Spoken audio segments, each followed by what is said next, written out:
Stormborn by Black Gay Cat. Chapter 30 Finale. Bridge from Betrayal. Bridge, a transitional passage connecting two sections of a composition.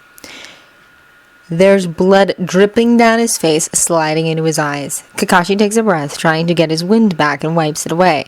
At this point, it's anyone's guess whether it's from his eye or cut further up, and Kakashi can't bring himself to care either way. Because Obito is here. Because Obito is standing across from him, shoulders bowed as he breathes heavily, blood dripping from the corner of his mouth. He hasn't bothered to brush it off. His eyes are still fixed on Kakashi, the way they have been since the moment Kakashi tackled him into this dimension. Obito is better than he used to be. His taijutsu is faster, more ruthless, 1,000 times more cunning. His ninjutsu actually works now, and does so relentlessly. Kakashi remembers sparring his children, remembers matches that he won as easily as breathing. This isn't the same boy he fought back then. He's worlds away, and that much is visible just looking at his face. No smiles, no grins, no laughter. No sheepish gestures and bravado. Just merciless calculation and an almost desperate devotion to his end goal. But at the same time, Kakashi knows Obito. He's turned every moment they ever spent together over in his mind 1,000 times since his best friend's death. Has clung with blind, desperate devotion of his own to whatever scraps remained, and even if, as a child, he never cared to see through or look past Obito's masks, he can now. Different masks, a different face, aged and scarred and dangerous, but still Obito. And in the end, that's all that matters. Blood splatters on the pale stone below, stark in the strange, sourceless light of this dimension, and Kakashi coughs, pushing himself up so that he's no longer bracing his hands against his knees. He honestly hasn't gone all out like that in a hand-to-hand match since the last time he was stupid enough to agree to a taijutsu-only spar with a guy. "You're still thinking of her," he says softly, and the words warp strangely as they emerge. Obito doesn't have to ask who he's talking about. His eyes harden, narrow, and he snarls. "Always! With every waking moment, and then every night in my dreams. Always! Everywhere!" It hurts, even though Kakashi already knew the answer before he asked. "And I let her die. I broke my promise to you, and I killed Rin with my own hands." There's a long, heavy moment. The silence is weighty as steel and twice as oppressive. But then, shockingly, Obito shakes his head. "No!" he answers grimly. "This world let Rin die. You killed her, but you were just the weapon. I wouldn't blame a sword for cutting. I won't blame you for something you had no choice in. But Rin's death left this entire world a black hell, and I won't accept that. I won't let the same thing happen again. The Biju will give me the power to restore happiness to the world. The Rinnegan will bring back those who died, so no one will ever have to suffer loss again. Wouldn't that be better, Kakashi? Wouldn't you be happier in a perfect world?" Kakashi doesn't pause to think before shaking his head. He thinks of the boy he just passed, a lost student returned of the Jinchuriki he fought beside, and the way the Uzushio shinobi gathered and greeted their Kage. A family rather than subjects, with Naruto at the center of it. Naruto, alive and well and impossibly strong, brighter than ever with the whole world in his blazing blue eyes, smiling, unbowed, unbeaten, and all the stronger for his burdens. For years now, Kakashi has wondered, obsessed over Naruto's reason for leaving. Was he a bad teacher? Was he blind to something he should have seen? Was he cruel? Did he drive Minato's son away by word or deed or carelessness? But that's not it, is it? Naruto left, but he wasn't running away. He wasn't fleeing, and he didn't cut his ties.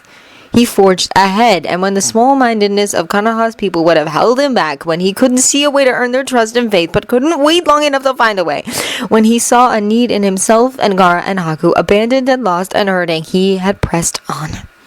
He'd done the impossible, come to a solution only Naruto could possibly have reached. "There's no home for us? Then I'll build one. Straightforward, bold, dauntless, unyielding. That's Naruto down to the very bone." "You felt it, didn't you?" he asks, instead of answering. "All the Jinchuriki standing side by side with the rest of us and fighting to keep their home safe. They're not just weapons anymore. They've left the places that thought of them that way and found a home where they can live and be normal people. You want world peace? I think that's a good start." Something flickers just faintly. A moment, an emotion. Gone before it can even register, but still there. And that's hope enough to make Kakashi keep trying. After all, he's always been able to get under Obito's skin like no other. You've been calling yourself Madara, he says, keeping his voice even. Have you really given up to that extent? Obito's confusion is easy to read when Kakashi had so much practice in the past. What? I haven't given up. You have. Kakashi looks up, meets mismatched eyes with his own, and wonders at the conviction in his own voice. Of course, he's gone 20 years without speaking of this even once.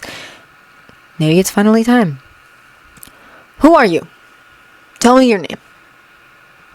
There's no victory in watching Obito falter, only grief. If I had been better, if I had been faster, if I hadn't left him for the sake of the mission, if I'd been a real friend, if. I don't want a perfect world, but I won't say no to a chance to do this one over again. I'm no one. Obito finally growls, sharp and hoarse and just barely covering his uncertainty. It doesn't matter anymore. I can be Madara, or Tobi, or Nameless. As long as I save this world, what does it matter? Kakashi lets out a breath, and like a sudden dawn, he remembers a day in the training field, watching as Rin once again patched Obito up. Obito had blustered and covered up his pain with empty bravado, and Kakashi had pretended not to listen as he waited with Minato. But what Rin had said stayed with him even back then. You keep saying you think of her, Kakashi murmurs, and it echoes in the suddenly vast silence. But are you really? Because the Obito I remember keeps his promises, and you didn't keep that one, did you? You said you wouldn't hide. But look at you now. When was the last time you were actually Uchiha Obito? Can you tell me? Obito goes white, horror and then fury crossing his face in quick succession. Rin is gone, he snarls, and there's something wild in his eyes. Until I remake everything.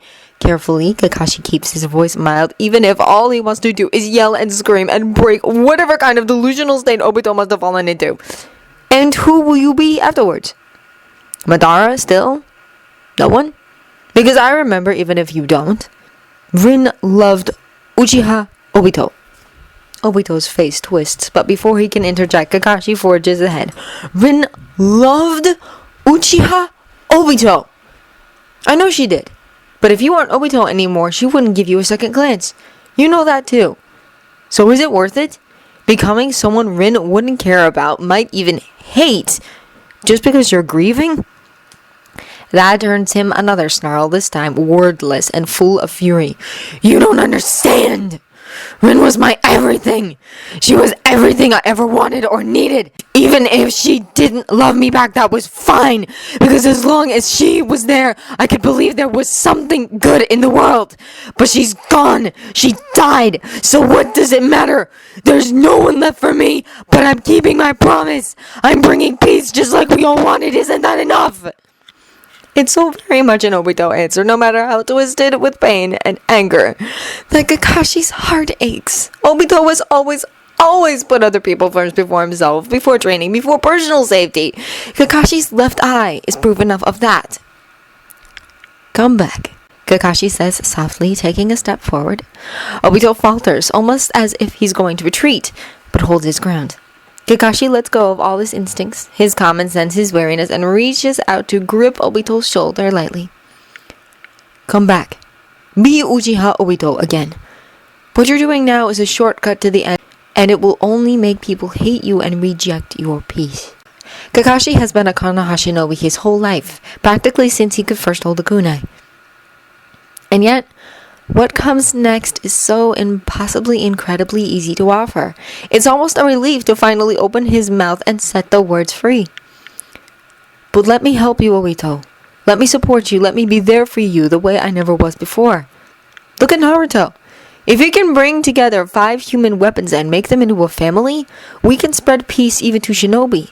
It will be hard, and it will take longer than our lifetimes. But we can do it together, and it will last. Obito's eyes close. His fists clench. He looks down and then away. Kakashi breathes out a sigh of relief and pulls his best friend closer, wraps his arms around the shoulder man, and holds him with all the strength remaining in his shaky limbs. And just for a moment, Obito grips him in return, nearly desperate hands on Kakashi's shoulder and shuddering breaths against his neck, a muffled sound, and then a whisper, soft as a butterfly's kiss against his skin. I'm sorry. One sharp blow to the back of the head, and all Kakashi knows is darkness. Rikiri, still his best jutsu, is only so useful against an opponent who can merge with the ground. Sasuke curses softly, straining both senses and his Sharingan as he circles warily, studying his surroundings for any hint that Zetsu might be emerging. There's only silence, though, an eerie stillness in the forest despite the patter of the rain on the leaves. The hilt of his chokuto is slippery, but Sasuke doesn't dare release it even enough to get a better grip. Zetsu has already proved that he's more than willing to take advantage of even the smallest opening Sasuke gives him.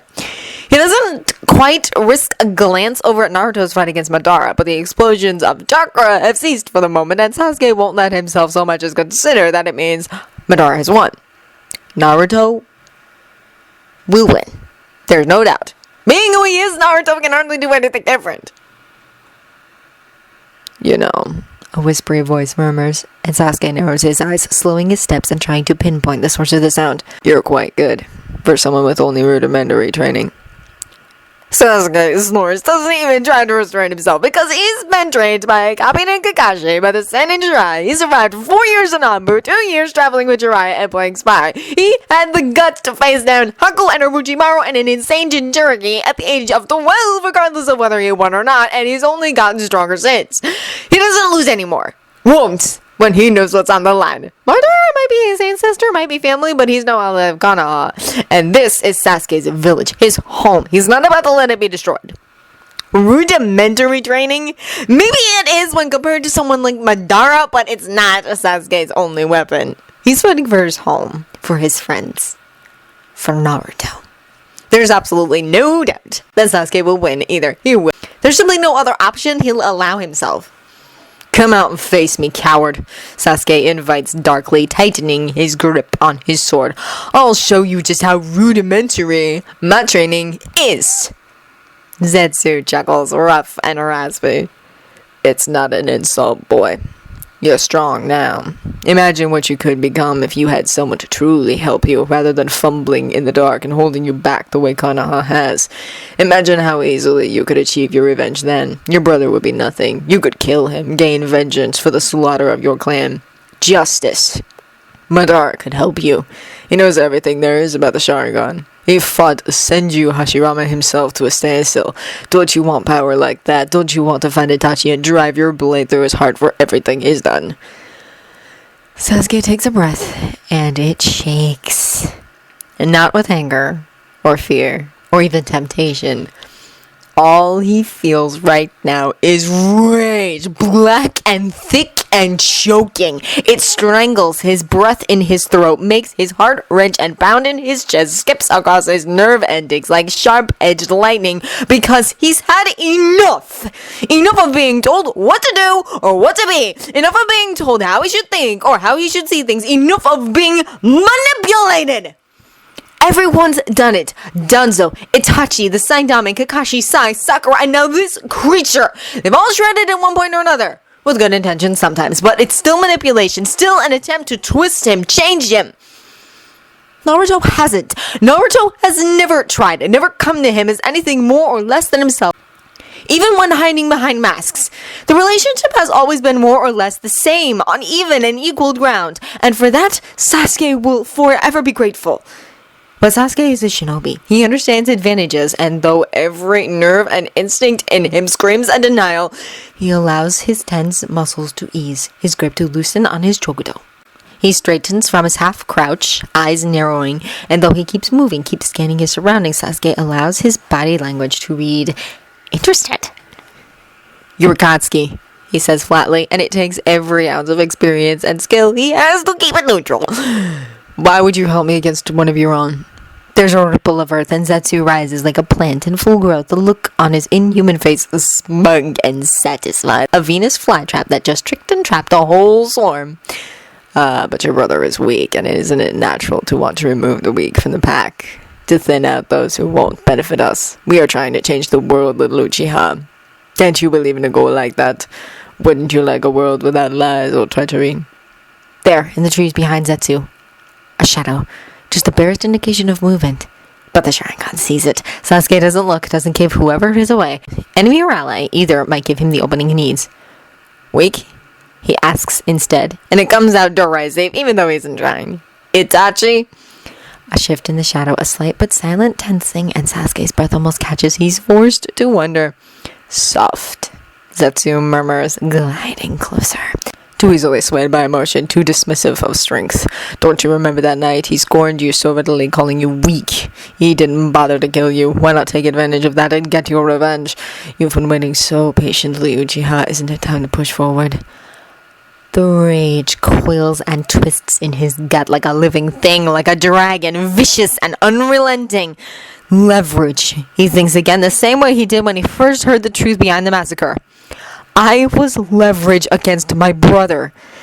And it's harder to remember now after so many years pushing the memories away, but he can still recall his brother's touch, a hand on his shoulder, a ruffle of his hair, a gentle poke in the forehead. Sasuke worshipped Itachi, loved him to the point of awe, and Itachi never ever did anything to hurt him. Not until that night, when refusing Danzo's orders would have meant Sasuke's death. He doesn't understand it, not completely. Can't quite wrap his head around why Itachi was so intent on having Sasuke come after him. But there's a reason, he's sure. Penance, maybe, or atonement. Maybe there's some hidden agenda Sasuke doesn't have the knowledge to figure out. But that he even tried to set such a thing up is enough. Despite the years and leagues and betrayals between them, Sasuke is still a boy who loves his brother. Hating him never killed that, not completely, and Sasuke thinks that's probably one of the reasons he's always tried to bury the hurt and ache of it behind revenge and rage. Because once upon a time he loved his brother more than anything in the world, and for an Uchiha such a thing is never safe to do. Love is their downfall and always has been. But Zetsu is watching him, is looking at him like there's no path Sasuke can follow but his, and Sasuke buries his rage to meet the creature's gaze. Smug and confident, Zetsu holds his eyes, and that's all the opening Sasuke needs. Genjutsus are simple, light, and easy to break. But their power lies in the fact that no one recognizes them as even being cast, and when they're cast with a Sharingan, that's doubly true. A touch of chakra, a breath, and Zetsu is Sasuke's to twist as he wills it. Sasuke takes great pleasure in stopping his ears, constraining his sight until his senses are wrapped in impenetrable cotton. A flick of his hand like he's shaking life back into his fingers after too long clutching his sword, but it's an Anbu sign for trapped. If that shadow is an enemy, they won't understand. But if it's a friend, Sasuke just gave them the perfect opening.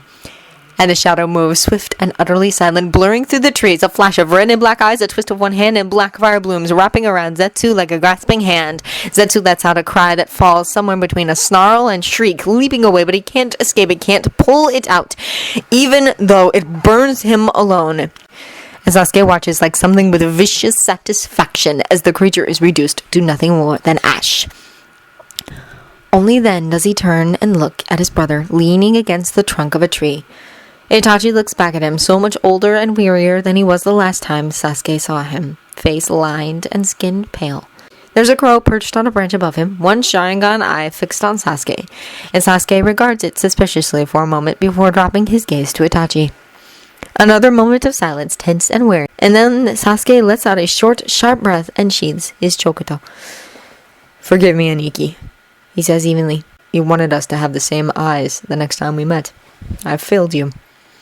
That makes something in Itachi's face tighten, even as it softens his gaze, and an emotion very much like regret slides across his features. "No, Ototo," he answers softly, and doesn't let his gaze waver. "I believe I should be saying that to you." Sasuke curls his fingers around his sword's hilt, then forces them to relax. He's tense and twitchy, can't get his mind to settle because even with his focus on finding Naruto, he had always thought of one day getting revenge. Vaguely, sometimes or distantly, but the thought was still there, and now, less than a week after finding out the truth behind the massacre, he is torn. 12 years of hatred can't be dismissed so quickly. "Mother and father," he says, and his voice shakes no matter how he tries to steady it. Itachi closes his eyes, and for the first time, Sasuke can see the raw, ragged agony on his face. "They asked that I take care of you," he answers, barely louder than a breath. "It was their last request." Sasuke curls a hand into a fist, tightening it until his nails dig into his palm and his eyes have stopped burning. He doesn't want to hear that, but he can't not hear it. Not if he wants to hold on to his hope of understanding his feelings for his brother. They knew. Somehow they suspected. Itachi affirms, sad and tired and so very, very strong under this weight. His eyes are still closed, but he presses a hand over them, hiding his expression. Not enough of it for Sasuke to miss the regret carved into every line, though. His voice really does shake as he adds with aching disbelief, They called me gentle. And no matter how hard it was for Sasuke to bear the deaths of his clan, to grow up alone, he can't imagine how much harder it was for his brother, who always hated violence, to bear their murders. Can't imagine the guilt and impotent anger and relief and duty all tangled up and twisted together, or how anyone could stay sane in the face of that. Remembers again his thoughts when Naruto told him how instead of madness causing the massacre caused Itachi's madness. And maybe he didn't stay sane. Maybe it's all he could do to cling to sanity by his fingertips, but it's enough. Sasuke can bear this. He can accept this. Maybe someday he'll be able to love his brother the way he used to, easily and without reservation. Not now. Perhaps not any time soon, but someday. You are, he says, turning away even as Itachi's hand drops, and his older brother looks at him with something close to astonishment. Stubbornly, he keeps his gaze fixed on the pile of ashes that once was Zetsu. You always were. There's a long, long pause. And then Itachi chuckles, soft and aching, but warm. You've grown, Sasuke. You are so very strong. I'm proud of you. Another pause, and when Sasuke chances a glance back, Itachi is smiling at him, so very much the brother he used to be. Even if you haven't done a single thing as I planned or predicted since your teammate left. Sasuke snorts before he can help himself, a smile of his own tugging at his lips. There's a strange lightness in his chest, like a great weight has been lifted from him. One he didn't even realize he was carrying. Naruto has a way of screwing everything up. He agrees dryly, even things he isn't supposed to be involved in. Itachi crosses the space between them in 4 quick steps and reaches out deliberately. When Sasuke doesn't flinch away, Itachi grips his shoulder gently, pulling him around until they're facing each other, and leans forward. He rests his forehead against Sasuke's and murmurs, I'm grateful to him then. So am I, Sasuke whispers back, closing his eyes. It's not perfect. Is nowhere near it. But that's fine. Nothing in Sasuke's life has ever been perfect, and he'll adjust, just as he always has. Itachi's smile is small and sad, but there's a brightness to it as well, something like hope. You never have to forgive me, Sasuke. No matter what happens to you, no matter what path you take, I will always love you. Forgiveness will be hard. It might very well be the hardest thing Sasuke has ever done in his life. But then, the most worthwhile things always are. I know, he answers, one hand finding his brother's wrist and gripping it gently. Then the flare and flash of chakra draws his attention and he forces himself to step back and look away. Come on, we're needed. Itachi twists his hand to grip Sasuke's wrist in return, squeezing lightly, and then lets go. So we are, he agrees and falls into step with Sasuke as they head back towards the wall.